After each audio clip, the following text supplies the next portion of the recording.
تحریک انصاف اور election commission نے supreme court سے رجوع کر لینے کا فیصلہ کیا ہے۔ تحریک انصاف کے چیئرمین بیرسٹر گوہر علی خان کی جانب سے سپریم کورٹ میں آئینی درخواست دائر کی گئی ہے، جس میں الیکشن ایکٹ ترمیمی بل کو کالعدم قرار دینے کی استدعا کی گئی ہے۔ ایڈوکیٹ سلمان اکرم راجہ کے ذریعے سے آرٹیکل 184/3 کی درخواست میں تحریک انصاف نے وفاق اور الیکشن کمیشن کو فریق بنایا ہے۔ درخواست میں عدالت سے استدعا کی گئی ہے کہ الیکشن ایکٹ ترمیمی بل کو غیر آئینی و غیر قانونی قرار دیا جائے، الیکشن کمیشن کو مخصوص نشستیں دوسری سیاسی جماعتوں کو الاٹ کرنے سے فوری روک دیا جائے، خواتین و غیر مسلم کی مخصوص نشستیں تحریک انصاف کو الاٹ کرنے کا حکم دیا جائے۔ ادھر مخصوص نشستوں سے متعلق سپریم کورٹ کے فیصلے پر الیکشن کمیشن نے نظر ثانی درخواست دائر کرنے کا فیصلہ کر لیا۔ واضح رہے کہ پاکستان مسلم لیگ نون اور پیپلز پارٹی نے بھی مخصوص نشستوں کے فیصلے کے خلاف نظر ثانی اپیل دائر کر رکھی ہے۔ وفاقی حکومت اور اتحادی جماعتوں نے مخصوص نشستوں پر سپریم کورٹ کے فیصلے کے خلاف نظر ثانی اپیل دائر کرنے کا فیصلہ کیا تھا۔ سپریم کورٹ کی پریکٹس اینڈ پروسیجر کمیٹی نے نظر ثانی درخواست کو ستمبر کی تعطیلات کے بعد مقرر کرنے کا فیصلہ کیا ہے۔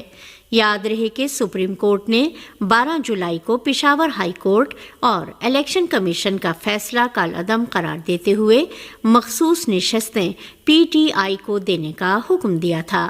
عدالت عظمیٰ نے تحریک انصاف کو پارلیمنٹ اور صوبائی اسمبلیوں میں بطور جماعت قرار دے دیا۔ امریکہ اور برطانیہ نے غاصب صہیونی حکومت کی حمایت جاری رکھتے ہوئے یمن کے جنوبی علاقے پر ہوائی حملے کیے ہیں۔ یمنی میڈیا نے بدھ کو رپورٹ دی ہے کہ امریکی اور برطانوی جنگی طیاروں نے ایک بار پھر جنوب مغربی یمن پر بمباری کی ہے۔ ارنا نے یمن کے المسیرہ ٹی وی کے حوالے سے رپورٹ دی ہے کہ ان حملوں میں جو 2 بار انجام پائے ہیں، جنوب مغربی یمن میں واقع صوبہ تعز پر بمباری کی گئی ہے۔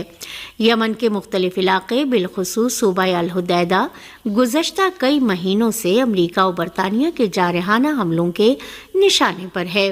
یہ حملے یمن کی قومی حکومت پر دباؤ ڈالنے کے لیے انجام پا رہے ہیں تاکہ وہ صہیونی حکومت کا بحری محاصرہ ختم کر دے۔ امریکہ اور برطانیہ اقوام متحدہ کی سلامتی کونسل کی قرارداد کے بعد 11 جنوری 2024 سے یمن کی تحریک انصار اللہ کے اڈوں پر حملے کر رہے ہیں۔ PTI نے الیکشن ترمیم ایکٹ سپریم کورٹ میں چیلنج کر دیا۔ چین سعودیہ امارات کا $12 ارب قرض 1 سال کے لیے رول اوور کرنے پر اتفاق۔ پاکستانی حکومت نے بنگلہ دیش کے عوام کے ساتھ یکجہتی کا اظہار کیا ہے۔ سابق امریکی صدر ڈونلڈ ٹرمپ اور دیگر امریکی سیاستدانوں کے قتل کی سازش کے الزام میں پاکستانی شہری کی گرفتاری پر ترجمان وزارت خارجہ کا رد عمل سامنے آ گیا۔ ترجمان وزارت خارجہ ممتاز زہرا بلوچ نے بیان میں کہا ہے کہ ہم نے میڈیا رپورٹس دیکھی ہیں، ہم اس حوالے سے امریکی حکام سے رابطے میں ہیں اور مزید تفصیلات کا انتظار کر رہے ہیں۔ بنگلہ دیش کی صورتحال پر all party meeting. Rahul Gandhi نے حکومت کی خارجہ پالیسی کے حوالے سے پوچھا سوال، ساتھ ہی قومی مفاد میں اٹھائے جانے والے قدم کی حمایت کا دلایا بھروسہ۔ بنگلہ دیشی پارلیمنٹ تحلیل، خالدہ ضیاء کی جیل سے رہائی، تشدد کا سلسلہ برقرار۔ بنگلہ دیش کی صورتحال پر ہندوستان کی گہری نظر، پارلیمنٹ میں وزیر خارجہ جے شنکر کا بیان۔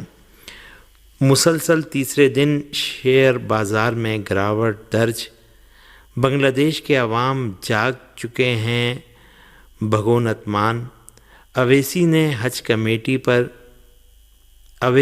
حج کمیٹی میں بدعنوانی کا ایشو اٹھایا۔ بنگلہ دیش کی جیل سے 500 قیدی فرار ہو گئے۔ بنگلہ دیش کے حالات ہر ایک ڈکٹیٹر کے لیے ایک سبق، فاروق عبداللہ۔ بائیں بازو کے انتہا پسندوں کے تشدد میں 53% کمی، نتیا نینند۔ سپریم کورٹ سے مالیگاؤں دھماکے کے ملزم کلکرنی کی عرضی خارج۔ حماس نے اسماعیل ہنیہ کی شہادت کے بعد غزہ میں اپنے اعلیٰ عہدیدار یحییٰ ابراہیم حسن السنوار کو اپنا نیا قائد منتخب کر لیا ہے۔ فلسطین کے معروف مجاہد اور ناجائز صہیونی حکومت کو ناکوں چنے چبوانے والے فلسطینی مزاحمت کے سورما یحییٰ سنوار کو حماس کے سیاسی دفتر کا نیا سربراہ چن لیا گیا ہے۔ فلسطینی میڈیا کی رپورٹ کے مطابق اسلامی مزاحمتی تحریک حماس نے ایک بیان میں اعلان کیا ہے کہ شہید اسماعیل ہنیہ کی جگہ یحییٰ سنوار کو تحریک حماس کے سیاسی بیرو کا نیا سربراہ منتخب کیا گیا ہے۔ ابو ابراہیم کے نام سے معروف 62 سالہ یحییٰ سنوار 2 دہائی سے زیادہ اپنی زندگی کا حصہ صہیونی دہشت گردوں کی جیل میں گزار چکے ہیں۔ صہیونی ٹولے نے انہیں 4 مرتبہ عمر قید کی سزا سنانے کے علاوہ 25 سال قید کی سزا سنائی تھی۔ صہیونی ٹولہ یحییٰ سنوار کو 7 اکتوبر کو ہونے والے طوفان الاقصی آپریشن کا ماسٹر مائنڈ سمجھتا ہے۔ واضح رہے کہ یحییٰ سنوار اب تک غزہ میں حماس کی سربراہی کر رہے تھے۔ حماس کے اس فیصلے پر رد عمل ظاہر کرتے ہوئے حزب اللہ نے اپنے ایک بیان میں اسے حماس کے ثبات قدم ہونے کا ثبوت قرار دیا ہے، جبکہ صہیونیوں کا ماننا ہے کہ حماس نے ایک بہت خطرناک شخص کو اپنے پولٹ بیرو کا سربراہ مقرر کیا ہے۔ حماس نے کہا ہے کہ شہید کمانڈر اسماعیل ہنیہ کے جانشین کے طور پر اللہ ان کی حفاظت فرمائے۔ حماس نے 31 جولائی کو تہران میں اسماعیل ہنیہ کی شہادت کے بعد اپنے نئے قائد کا انتخاب عمل میں لایا ہے۔ یہ عمل 2 روز قبل شروع ہوا تھا۔ رام اللہ میں موجود سیاسی تجزیہ نگار ہانی المصری نے کہا ہے کہ یحییٰ سنوار کا تحریک کی قیادت کے لیے انتخاب براہ راست اسرائیل کو چیلنج ہے اور حماس کی طرف سے ان کا سخت گیر مزاحمت کا واضح پیغام ہے۔ انہوں نے کہا کہ اگر یحییٰ سنوار نے اس مذاکرات کا مرحلہ تکمیل کو پہنچایا تو وہ تحریک کو بھی سنبھال پائیں گے۔ یحییٰ سنوار کون ہیں؟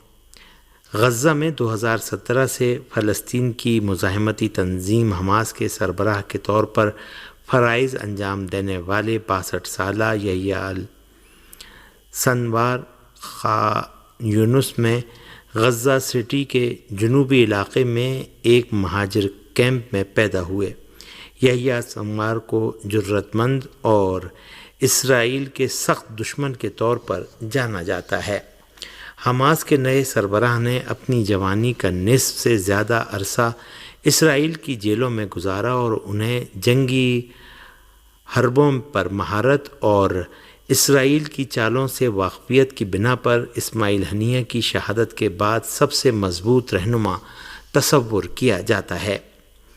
یحییٰ سنوار کو اسرائیل پر حملوں اور خاص طور پر گزشتہ برس کیے گئے حملے کا آرکیٹیکٹ مانا جاتا ہے۔ وہ تب سے غزہ میں موجود ہیں جبکہ اسرائیل کئی کوششوں کے باوجود ان کو نشانہ بنانے سے قاصر ہے۔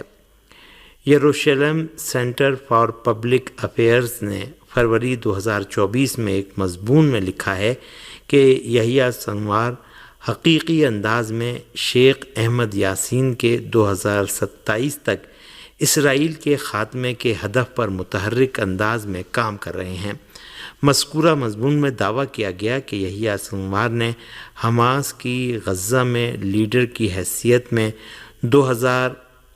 7 اکتوبر 2023 کو اسرائیلیوں پر حملہ کرنے کا منصوبہ تیار کیا، جو اسرائیل کی ریاست کی تنزلی کے لیے ان کی حکمت عملی کا ابتدائی مرحلہ تھا۔ اسرائیل کی فوج نے یحییٰ سنوار کو 2089 میں خان یونس سے حراست میں لیا اور انہیں 2 اسرائیلی فوجیوں کے اغوا اور قتل کے علاوہ 4 فلسطینیوں کے قتل کے الزام میں مسلسل عمر قید کی سزا سنائی تھی اور 2011 میں قیدیوں کے تبادلے کے معاہدے شالید کے تحت رہا کر دیا گیا تھا۔ ان پر الزام تھا کہ شیخ احمد یاسین نے انہیں المجد سیکیورٹی ایجنسی کا سربراہ بنایا تھا اور اس کا عام اسرائیل کی خفیہ ایجنسی کے لیے جاسوسی کرنے والے فلسطینیوں کا سراغ لگانا اور صفایا کرنا تھا۔